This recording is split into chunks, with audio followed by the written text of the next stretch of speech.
오늘은 우리의 삶에 역사하시는 하나님이라는 제목으로 하나님 말씀 나누겠습니다. 교회에서는 전통적으로 중요한 문서이자 신앙 고백으로 따르는 두 가지가 있습니다. 하나는요 웨스트민스터 신앙 고백서이고요, 다른 하나는 하이델베르크 요리 문답입니다. 웨스트민스터 신앙 고백서에서는요 하나님의 섭리에 관한 다음과 같은 내용을 담고 있는데요.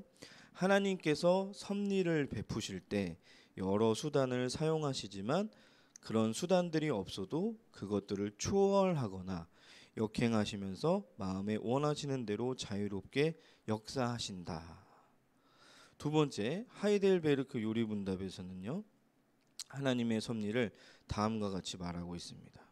하나님의 섭리란 하나님께서 마치 손을 가지고 하시듯이 무엇이든지 할 수 있으며 또 어느 곳에나 미치는 하나님의 능력으로 하늘과 땅과 모든 피조물을 붙드시고 다스리신다는 것을 뜻하고 있습니다. 하나님의 섭리는 하나님의 계획인데요. 그렇기 때문에 우리가 알고 있는 잎이나 풀, 그리고 비와 가뭄, 결실이 있을 때와 없을 때, 그리고 먹을 것과 마실 것, 건강과 질병, 번영과 빈곤, 이 모든 것은 우연으로 인한 것이 아니라 하나님 아버지의 손길로 인해 우리에게 나타나는 것이, 우리의 주변에서도 봤듯이 뭐 하나 그냥 저절로 일어나는 게 없잖아요. 어떤 일이 일어날 때 결과물이 있으려면 이것이 생기려고 하는 원인이 있어야 되잖아요. 우리가 다치기 전에 그냥 가다가 다치는 사람이, 물론 그 시야와 그런 것들이 가려져서 가다가 넘어져서 다치는 경우가 있긴 있습니다. 근데 거의 이 부분은 제한적이잖아요. 제가 지금까지 봐온 바로는 완전 어린 아이나 그리고 완전 나이가 연세가 많으신 어르신들이나, 그런 경우가 아니고서는 그냥 가다가 다치는 경우가 아무런 이유 없이, 원인도 없이 결과가 나타나진 않잖아요. 뭔가 돌에 걸려서 넘어졌다든가 아니면 튀어나온 보도블록에 걸려서 넘어졌다든가, 그런 경우가 있습니다. 하나님의 섭리를 크게 특별한 섭리와 일반적인 섭리로 구분해 놓고 있는데요. 일반적인 섭리는요, 하나님이 크신 지혜로 만드신 일반 법칙, 그냥 자연 법칙, 이런 것들에 따라서 계획하신 일을 나가시는 것을 말합니다. 그리고 특별 섭리는요, 하나님이 어떤 일에 직접적으로 개입하셔서 일반적인 법칙을 초월하거나 혹은 역행해서 계획을 이루어 가시는 것을 의미합니다. 오늘 이상하게 생각하실 수도 있어요. 왜 목사님이 이상한 얘기를 계속 하고 있는, 그런 얘기가 아닙니다. 끝까지 잘 들으셔야 돼요. 한국말은요, 맞죠? 이 모든 것, 그러니까 하나님의 섭리는 인간의 지혜를 뛰어넘는 전지전능하신 하나님이 그분의 일을 진행해 가신다는 것을 깨닫게 합니다. 한번 잘 생각해 보세요. 여러분들의 삶 속에서 하나님의 계획하심과 섭리를 느껴보신 적이 있는지. 오늘 우리가 함께 본 이 창세기 45장 말씀은요, 많이 장성한 이후에 요셉과 그리고 그의 앞에 나타난 형들의 이야기가 나옵니다. 어린 시절 요셉은 어땠습니까? 어린 시절 요셉, 우리가 알고 있기로 꿈을 많이 꾸는 요셉이었어요. 그런 어린이였어요. 그리고 자기가 꾼 꿈을 형들에게 얘기하고 미움을 받고, 물론 아버지에겐 사랑을 받았습니다. 근데 그로 인해서 형들한테는 미움을 받았어요. 근데 꿈의 내용이 내가 형의 말을 잘 들어서 이런 좋은 일이 생겼어, 이런 것이 아니라 형들이 굉장히 열받을 만한 그런 꿈의 내용이었습니다. 뭐예요? 형들의 단이 내 단에 인사를 하고 있더라. 누가 좋아하겠습니까? 누가? 어떤 형들이? 네. 제가 학교에서 공부할 때도 제가 성적이 좀 좋은 걸 이제 형들한테 가서 자랑하면 별로 표정이 안 좋더라고요. 네. 그러니까 그런 얘기 하잖아요. 아, 이 사람은 참 밉진 않은데 맞을 짓을 한다? 맞을 행동을 한다? 그런 얘기를 하잖아요. 요셉이 그런 사람이었어요. 어렸을 때요.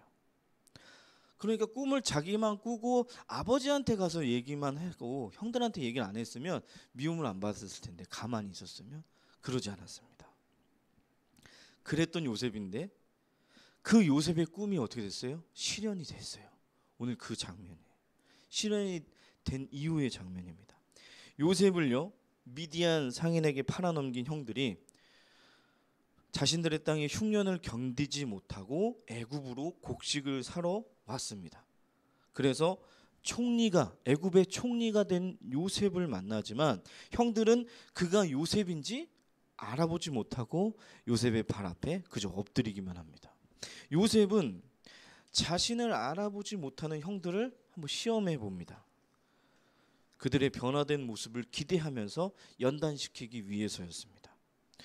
그러니까 형들이 막내 동생 베냐민을 애굽으로 데려오자 요셉은 그들에게 풍족한 음식을 대접을 했습니다. 그리고 그들을 가나안 땅으로 돌려보낼 때 요셉이 사용하던 은잔이 있어요. 은잔과 돈을 몰래 이 베냐민의 곡식 자루에 넣은 후에 그를 어떻게 해요?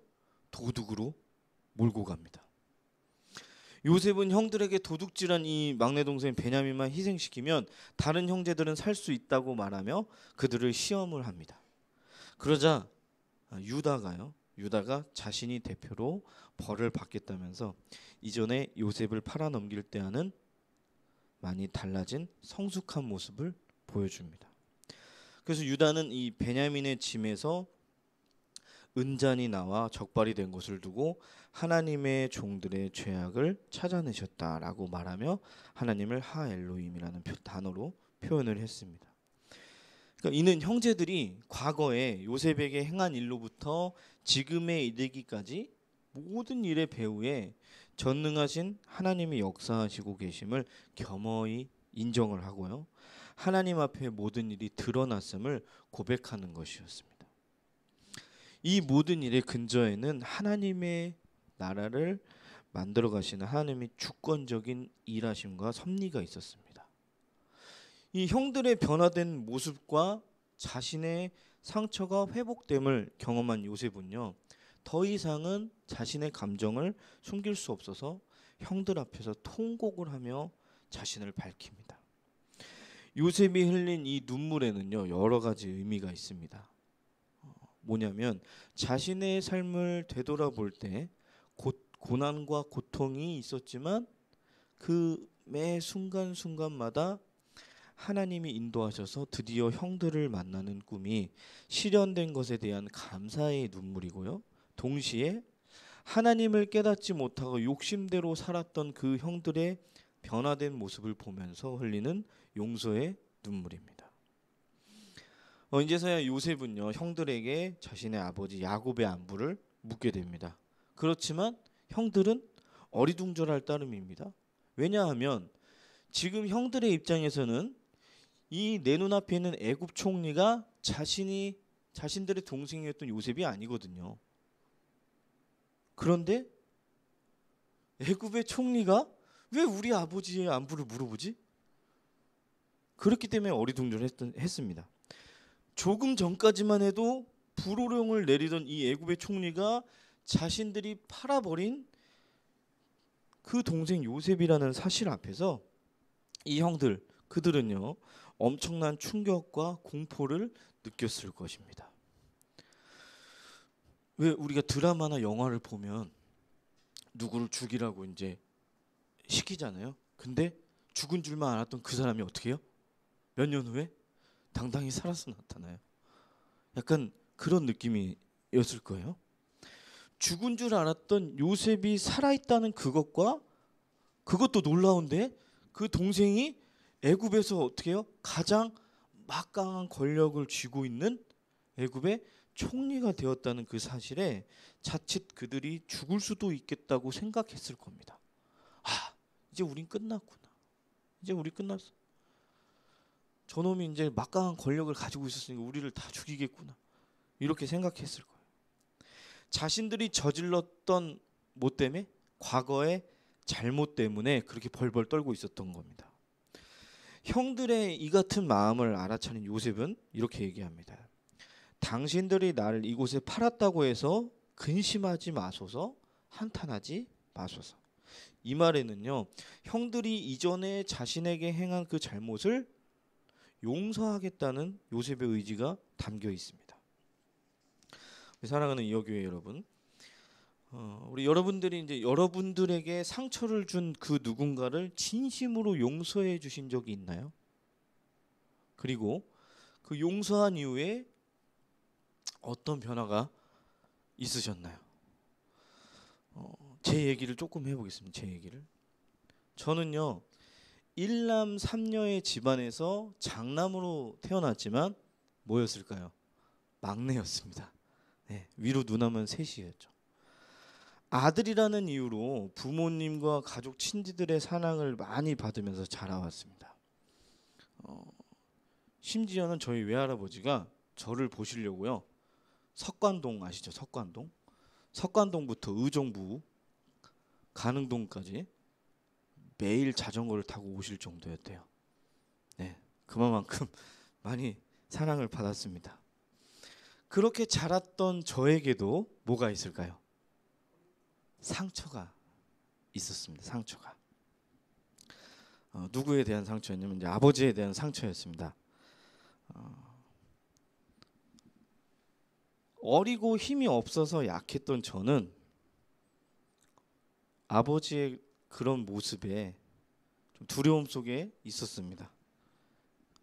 그리고는 생각했죠. 내가 좀만 더 크면 뭔가 할 수 있지 않을까. 고등학생이 됐던 저는 그 두려움이요, 아버지에 대한 그 두려움이 사악하게 변질되어서 어떻게 됐냐면요, 폭력을 가득 품은 악한 감정이 되어버렸습니다.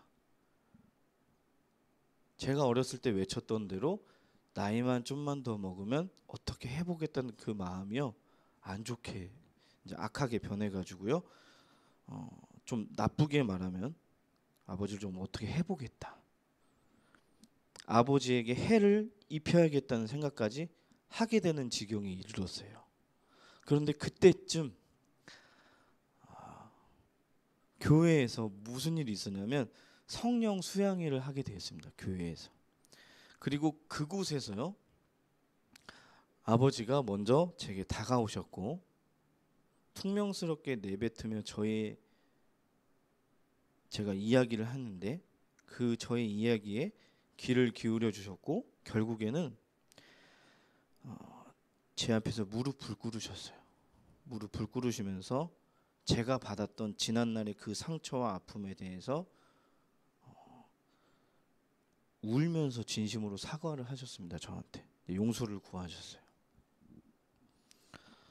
근데 이미 저는요, 고등학생이 되면서 아버지에 대한 미움이 조금씩은 사라졌어요. 왜 사라졌냐면 어렸을 때 아버지랑 이제 목욕탕을 가게 되면 등을 밀어주실 때는 굉장히 아팠거든요. 그 이태리 타월이라고 그러죠. 그 때밀이 수건이 조금만 해도 아버지 아파요. 좀만 살살요. 아프다니까요. 이랬거든요. 근데 고등학생이 됐을 때는 반대가 됐어요. 아버지 이제 제가 늦둥이다 보니까 아버지가 등을 밀어주시는데 아버지 좀 세게요. 안 하는 것 같아. 좀 더 세게요. 그 말을 여러 번 하는데 그 뒤에서 아버지가 밀어주시잖아요. 근데 힘들어 하시면서 숨을 그 소리를 딱 듣고 그 순간 제가 아버지에 대한 미움이 조금씩 사라졌습니다. 우리 아버지가 이제 많이 약해져 가시는구나. 네. 그러던 찰나에 이제 아버지가 용서를 구하셨고 저도 그동안은 아버지를 미워했던 그 마음이 물로 씻기듯이 사라졌습니다. 상처와 아픔에는요, 그 크기의 차이는 있겠지만 누구나 살면서 상처와 아픔을 겪습니다. 예. 여기 상처와 아픔이 없으신 분들 안 계시죠? 누군가에 의해서 상처를 받기도 하고 반대로 내가 누군가에게 그런 상처와 아픔을 주기도 합니다. 나에게 상처를 준 사람을 용서하는 것은 너무나 힘든 일입니다. 아픔의 크기가 크고 상처의 깊이가 깊기 때문입니다. 용서에는 두 가지 측면이 있는데요. 하나는 나에게 피해를 준 사람을 놓아주는 측면이 있고, 또 하나는 그 고통으로부터 내가 자유롭게 되는 측면이 있습니다. 그런데 보통 용서의 한 가지 측면만 생각을 합니다. 내가 자유로워진다는 생각은 하지 못하고 나에게 피해를 준 상대를 내가 놓아준다.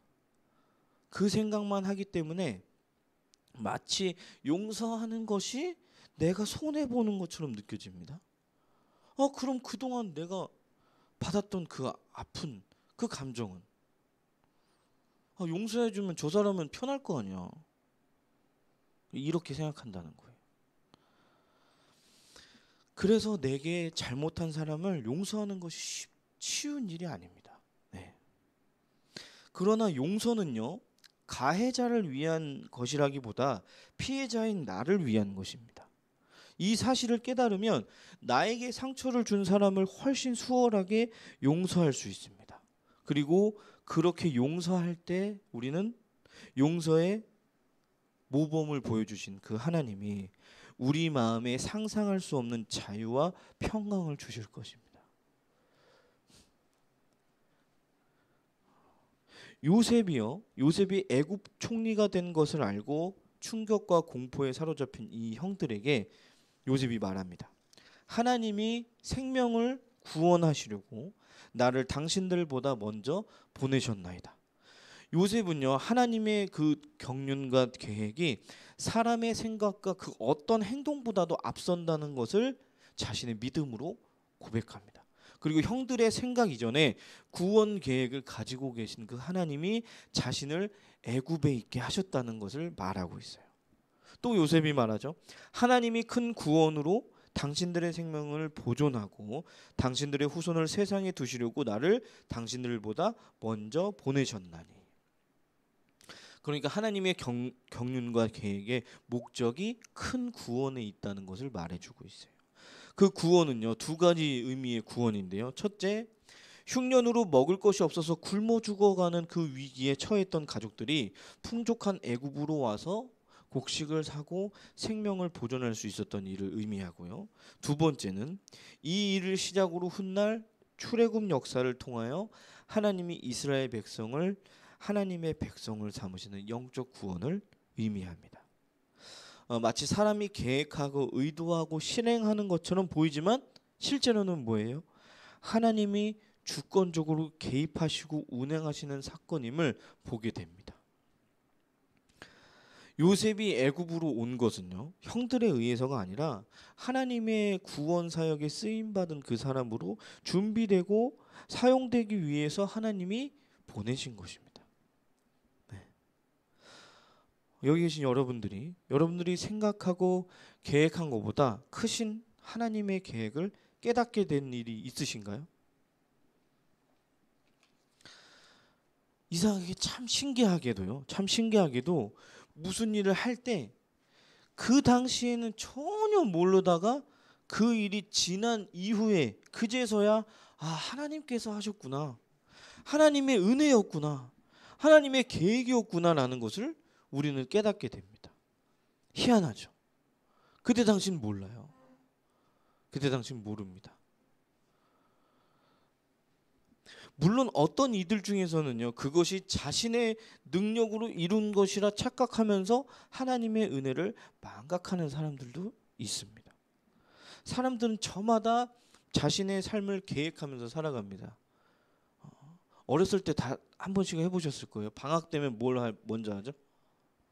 종이에 동그라미를 그리죠. 칸칸이 나누고 계획표를 세웁니다. 이 계획대로 사시는 분 계셨나요? 없죠.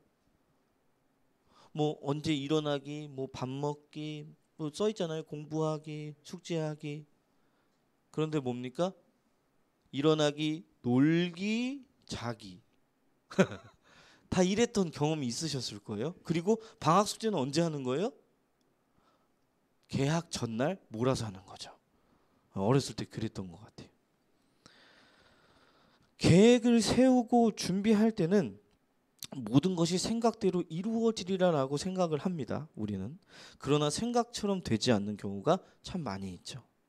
물론 삶을 계획하고 준비하는 것은 매우 중요합니다. 하지만 그보다 더 중요한 것은 나를 향하신 하나님의 뜻과 계획이 분명히 존재한다는 것을 아는 거예요. 그게 중요합니다. 하나님의 지혜와 경륜은 인간의 지혜와 경륜보다 훨씬 높고 깊습니다. 때로는 우리 앞에 이해할 수 없는 아픔과 고통의 시간이 있다 할지라도 로마서 8장 28절에 이런 말씀이 있죠. 하나님을 사랑하는 자 곧 그의 뜻대로 부르심을 입은 자들에게는 모든 것이 합력하여 선을 이루느니라. 이 말씀대로 하나님은 선한 계획 가운데 선한 것으로 열매 맺게 하십니다. 따라서 믿음의 사람은 잠시 앞일에 대한 막막함과 두려움에 휩싸이더라도 하나님의 신실하심과 선하신 그 계획을 신뢰하는 태도로 그 상태에서 빠져나와야 합니다. 그럴 때 하나님이 우리가 생각하지 못한 그 영역까지 아름답고 선하게 인도하실 것입니다. 오늘 말씀에 나오는 요셉은 하나님의 주권적인 그 섭리와 은혜를 인정하는 믿음의 사람이었습니다. 그는 그래서 과거의 상처에 얽매여 있지 않았습니다.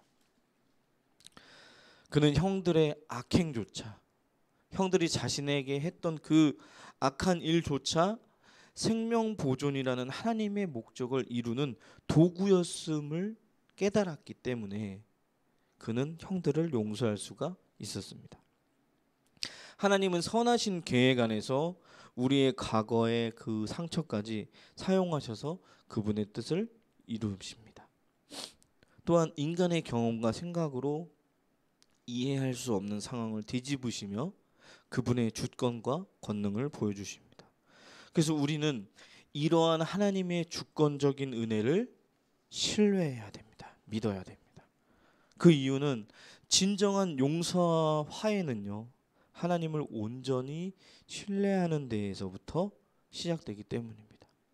그래서 오늘 우리가 요셉이 이야기를 통해서 나눈 그 말씀을 통해 여러분들에게 상처와 아픔을 준 사람들을 용서함으로 과거의 상처로부터 자유함을 누리시고요.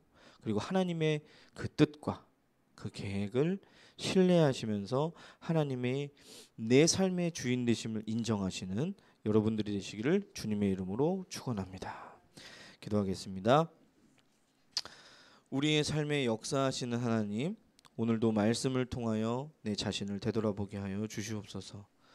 우리들의 인생의 여정 속에 고통스러웠던 일들, 그 이면에 하나님의 선하신 뜻이 있었음을 깨닫게 하시니 감사합니다. 항상 우리의 인생에서 저 사람이 내 인생을 망쳤다라는 그 피해 의식과 원망은 버려버리고 하나님의 크신 계획이 있었음을, 하나님의 섭리였음을 깨닫게 하여 주시옵소서. 그래서 언제나 날 향하신 그 계획이 있다는 것을 잊지 않게 하여 주시고 변함이 없는 영원한 그 사랑으로 어두운 우리들의 삶에 빛으로 역사하시는 하나님만을 바라보게 하여 주시옵소서. 예수님의 이름으로 기도합니다. 아멘. 우리 찬송가 425장 찬송하시겠습니다.